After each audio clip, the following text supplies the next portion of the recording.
This is the Pooja and Gurdeep podcast. From 98.1 CHFI Studios in Toronto, Canada.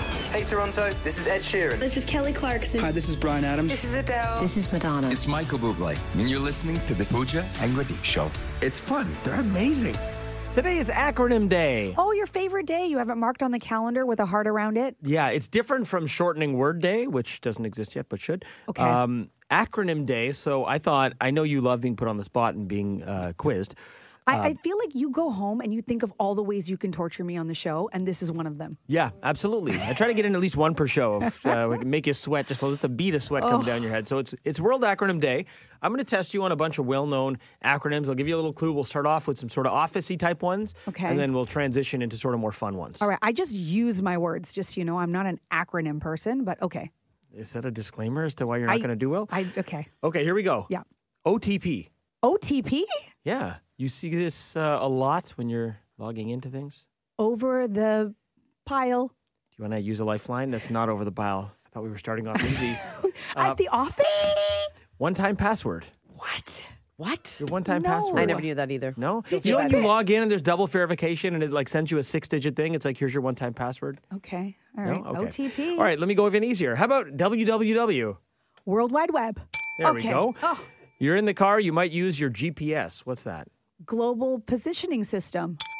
Wow. This one's actually tougher than you might think. We say it all the time. I'm not sure on the pronunciation, but GIF or GIF. Okay, because I've had to look this up many times, because I also don't know if it's a GIF or a GIF. Why have you looked it up many times? Because people keep arguing about it. It's a debate. Okay. It's a debate. I say GIF. You say GIF? Yeah, that's not the question, though. What does it stand for? Yeah, so I think it's something like graphic interface or interchange format. We're going to give that to you. Graphics interchange format. Well done. Thank you. PIN. What's your PIN? Your personal identification number. Wow, after stumbling out of the gate, you're doing very well. Okay, now we're going to get some more fun ones. TLDR. I told you this one. We get emails from people that are TLDR. Tone deaf. What? You're not even following the letters. What were the letters? TLDR. Steph, you want to help her? TLDR. Too late. Don't run. You're not going to make the light. Too late. Don't run. Tall. No. Less. She's already at Starbucks. Too long, didn't read. Oh. You get an email from someone's too long, TLDR. You just reply TLDR. Yes. ROFL. Rolling on the floor laughing? Nice. Okay. BYOB. Bring your own booze. NSFW. Not safe for Yep, you're almost there. web? Not safe for Not work. safe for web. Work. Not safe Work. for work. Okay, two more for you. IDC. This might be followed with a shrug emoji. I don't care. There we go. Okay, we're going to finish up on this very well-known one. PJGY. I feel like it's Pooji Guy. Pooji Guy! From CHFI Studios, It's the Pooja and Gurdeep podcast. So Tom Holland is dating Zendaya. Yeah, Is she he's a Zendaya or Zendaya? I don't know. He's lucky, though. He's very lucky. She's beautiful. That's his girlfriend. And he just revealed in a podcast recently. That's what if I was him, I'd just be like, that's my girlfriend. Everywhere I go, I'm like, that's my girlfriend. I would too. Oh my gosh. I mean, like he's a good looking guy, but Yeah. she's Zendaya. She's Zendaya. Yeah. So he recently revealed in a podcast that he Googles his girlfriend All the time? all the time. While she's there? Like, yeah, maybe even in her presence. And I Googled her too. I'm just not dating her. but would it be even weirder if you're dating her and you're Googling her and she's right beside you?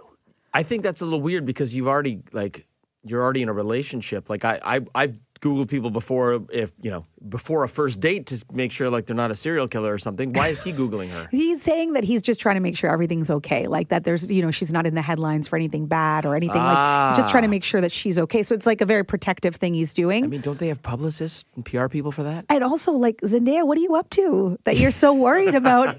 Like, what is she going to possibly get caught for? Maybe they're going out in disguise and like trying to live normal lives and just want to make sure they're not getting put on blast by the paparazzi. That's kind of sweet. It's Even though they kinda have people sweet. for it, it's very sweet. It's sweet. And like you said, you've Googled like before a date. Yeah, like us non-celebrities don't have to do like, paparazzi checks by Googling each other. But like, yes, if you're about to meet someone, maybe you met in person or you met on an app or whatever, of course, you're going to Google them just to make sure, like, okay, do they actually do what they claim to do work-wise? Like, what's their LinkedIn looking like? You got to check the Instagram. You got to check the gram. Why are you so suspicious? What do you mean suspicious? Do they really work where they say they like, work? I don't know. Like sometimes people always flower up their resume. Like it's the same thing. And a first date's very performative, right? They tell you things like, is this true?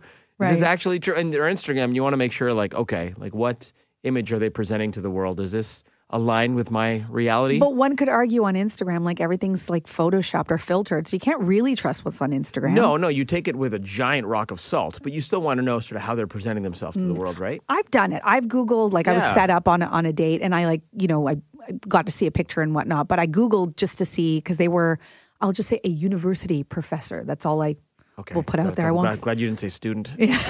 A professor. Okay. And I Googled, and the students loved this professor so much, like was voted best professor like year after year. Oh, nice. So I was like, so me Googling actually made me want to go on the date more. Oh, nice. Yes. Oh, that's good. See, normally you're looking for red flags when you're Googling someone. You found some green flags. Yes. But sometimes you have to Google people. This is what I'm saying. I think it's actually weird now to not Google someone or look up their social media before a date or before a job interview or before some kind of important meeting. Mm-hmm. I think you got to. This is just doing your research. Yeah, and if you're going for a job interview, LinkedIn is the Google, right? Like that's where you want to look them up, and so you know everything about them in terms of their careers. Totally, but that's even faker than Instagram. Right. Those are padded resumes. Yeah, totally. Did you ever find something, though, when you Googled someone or looked someone up or did your online sleuthing that made you go, oh, I don't want to meet this person? Or maybe you've got a story like Pooja where they made the person seem even better. So what are your glad I Googled them stories? Good or bad? Better or worse? We want to hear them. The Pooja and Gurdeep podcast. From 98.1 CHFI. Okay, this one's going to be good already because on line one right now, we have Anonymous from Barrie. What happened? I'm a school secretary, and I was going to a new school, and I Googled the school, and there was a link to the principal, and there was a picture of him as a bodybuilder with a teeny weeny bikini on. So did that make you want to go work for the school more or less? I had already accepted the position. Amazing. Do you still work there? No, I left that school, and after 2 years, he was a pleasure to work with, very professional. Nice. But the first time I saw him on Google and I saw this magnificent bodybuilder, it really shocked me. Did it make it weird when you had interactions with that person? Could you just not get that image out of your head? No, not really, because I'm like close to retirement age, and so I'm kind of past that stuff, but it was just so interesting. Oh my gosh. Thanks for the call, Anonymous. Bye. Do you think Anonymous ever brought it up or like maybe showed up with a bottle of oil for like Christmas? I don't think you can do that anymore. From CHFI Studios, It's the Pooja and Gurdeep podcast. If you're just waking up right now, take note of your sleep position that you're just waking up from, because there's a new study out that says that your sleep position actually says something about your personality. Come on. I know. I can't see how these are actually tied, but according to sleep experts, there is a correlation between how you sleep and who you are and your personality. Okay. I mean, sometimes it's just cold, so you like scrunch up into a ball, and sometimes it's hot, and you just spread your limbs because it's too hot. You kick the sheets off. I mean, there's so many different sleep positions, right? So there's the fetal position. Okay. There's the people who like stretch out completely and take up all of the Starfish. bed, the starfish, Yep. exactly. There's the side sleeper where you're not quite in the fetal position. You're kind of like lying on your side, so it's semi-fetal. Fetal's like side, but coiled. Exactly. And like, rocking yourself to sleep kind of And thing. gently weeping. Yes, and also having a tub of ice cream. That's the way I picture it. There's also the people who sleep like face down or like a vampire. Yes, like a log style. So what does it all mean? Log style. It's not the best name. Well, you're just like a log. Your arms are right beside your legs and you're Right. just straight Yeah. on your back. Yep. Which one are you? I'm fetal position with pillow between legs. Oh, you are fetal position? I think so. And Okay. I flip back and forth side to side fetal. Okay, so fetal position, you tend to be more anxious and emotional. Anxious, no. Emotional, yes. Okay, all right. What about you, Seth? Producer Seth? I start on my side, but I think I end up on my back when I wake up. You're log style. Okay. Like a vampire. Yeah. Do you cross your arms on your chest?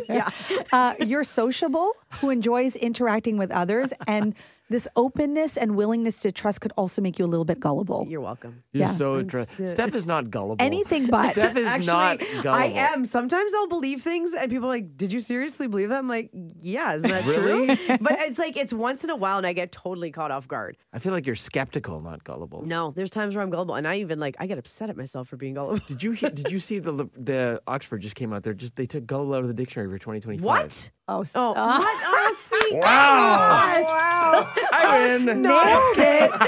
I did- Study nailed it. Okay, fine. I retract everything I said about Steph. She's extremely gullible. Steph will buy anything you are selling.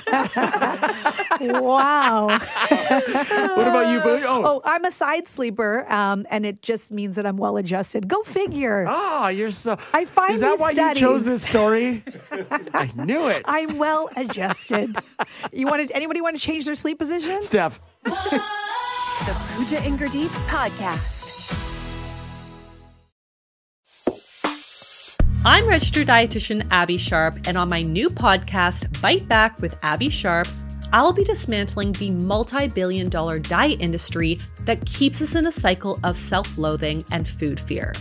Join me every Tuesday for expert interviews, engaging conversations, and my signature science and sass to bust myths, correct misinformation, and help you break free from diet culture for good. Listen for free on the Seeker app or wherever you get your podcasts. This is the Pooja and Gurdeep podcast. This one makes sense on a Friday. It is Cook Something Bold and Pungent Day. I love that. That's the day. It's Friday. You got some time. You got some real estate. If you're off for the weekend, experiment with something. Cook something bold and pungent. I love how you chose Friday to be the day.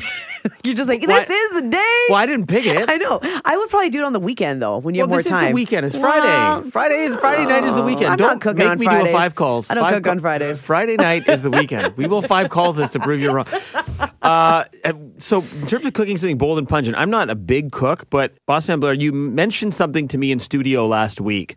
Tell me what you mentioned. I saw it came up on my Instagram feed, and it was eggs and tuna mixed together. And my first reaction was...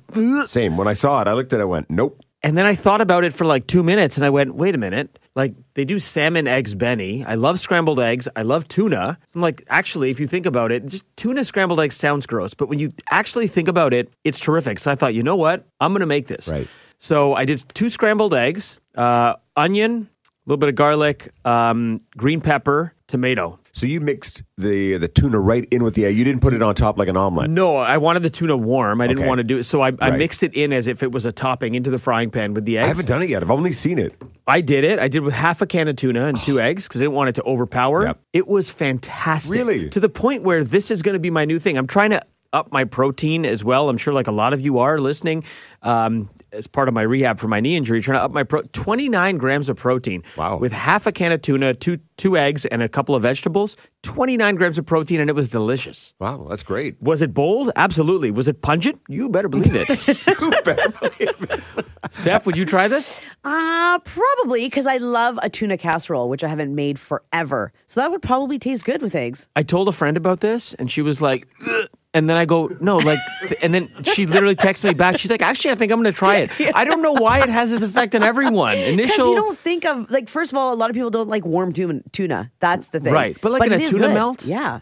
It's basically, think of it like a tuna melt. You can add cheese to it if you want as well. I didn't, but. From CHFI Studios, It's the Pooja and Gurdeep podcast. Taylor Swift takes over Toronto tomorrow. She's kind of already taken over Toronto. I live close enough to the Rogers Centre, so I decided on my nightly walk, instead of going by the water, let me just walk the perimeter of Rogers Centre with Coffee the Pooch.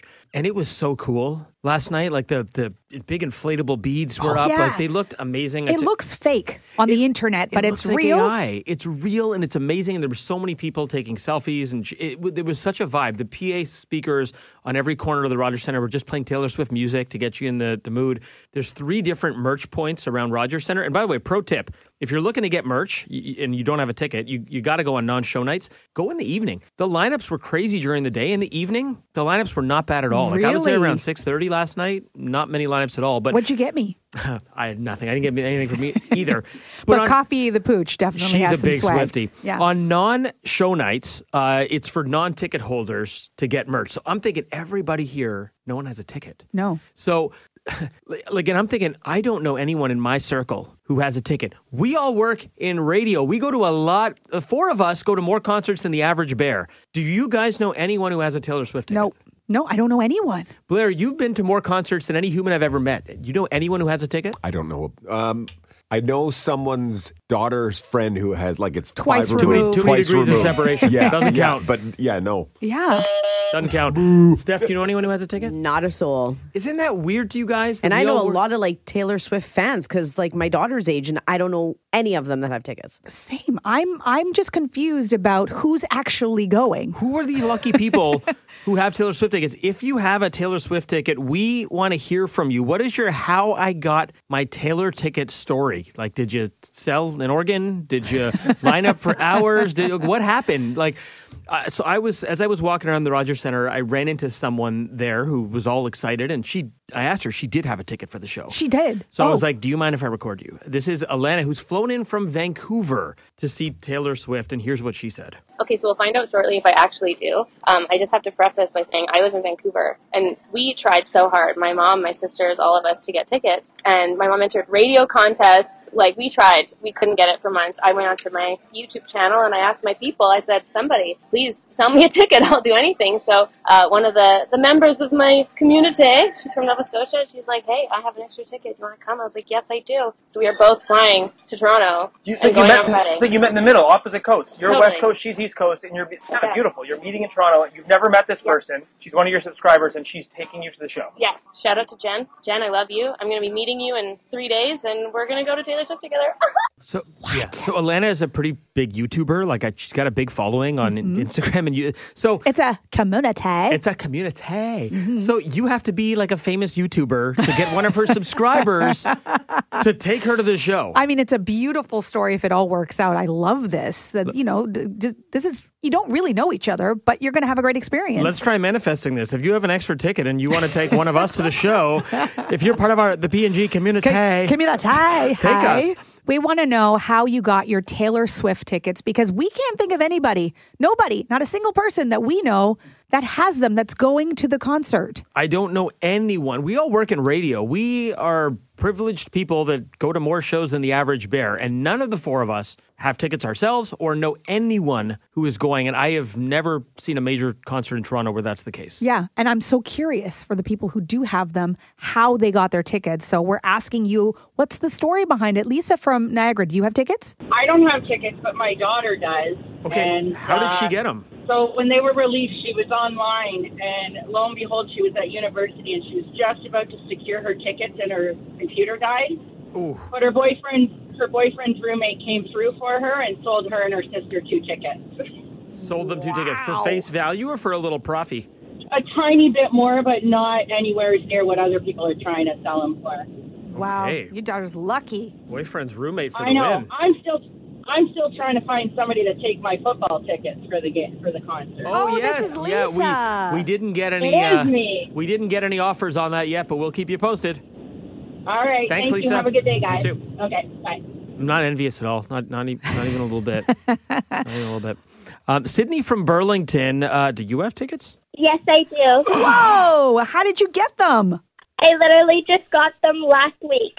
How? And there's a good story to it. What's the story? I was heading to Toronto on the GO train after work, and the queues had just opened up, and I didn't get a quote, but my friend did, and she had gotten tickets the day before, and then her code worked the same day, and she ended up getting me 1 ticket for night 5, and then it was just so surreal. I was so excited. And then 10 minutes after, the community that was my friends and family that were helping me manifest along my journey called me, and I ended up getting 2 tickets to night 1. So I'm going 2 nights. Whoa! You're going to night 1 and night 5? Yes. Okay, can I ask you, Sydney, and you don't have to answer if this is too personal, but what did the tickets cost you? The one ticket that I paid for was $440. That's not bad at all. So, Oh and my I God. manifested it for a year. I've entered your contest. I've entered every single contest, and I was doing every single outfit and everything, and it finally paid off, and I kept manifesting. I just want to say how powerful manifesting is. Oh, I believe you. If I'm going to believe anybody, it's you, Sydney. Thank you so much for sharing. I love your show. Thank you. Love you too. Thanks. Come on, she's going twice because she manifested it. Why didn't I think of that? I don't know. Why didn't I manifest it? I'm going to start manifesting you getting married. Okay, let's not do that. What is your How I Got My Taylor Ticket story, Mary in Oakville? You got tickets? I sure do. How did you get them? Thanks to CHFI, I won them. You won tickets on CHFI. Yes, it was me and Morgan who lost our minds that day with Darren that won. Oh, well, I mean, if you're going to ever lose your mind over anything, this is it. Exactly. I played every contest and it finally paid off. And I want to thank you guys so much. It's my daughter's 13th birthday today on the 13th. Oh, what's your daughter's name? What's Taylor's number? Morgan. Morgan is 13. Happy 13th birthday, Morgan. We're so excited for you guys. Which night are you going? My daughters are going. I'm not going. I'm giving them the tickets to go. Very nice. They're going on the 21st. Lovely. Mary, thanks for sharing that, and thanks for listening. And thank you guys. We just thought it was an interesting phenomenon that none of the four of us in this room, we're all concert goers, we're privileged enough to work in radio, we work in music, none of us know anyone via like 3 degrees of separation who has a ticket to Taylor Swift, and that is super weird. Yes. Because usually we're going if it's a major artist or we know someone who has tickets. None of us. And I think we know a lot of people who tried but didn't get tickets. So we want to know, how did you get your Taylor tickets? What's the story? Shannon from Barrie, do you have tickets? My daughter does. How did she get them? They enlisted everybody they could to sign up and get with their email addresses a year and a half ago, and they got one. Wow, like an army of Swifties. Army of Swiftie parents. So your daughter is going to go by herself?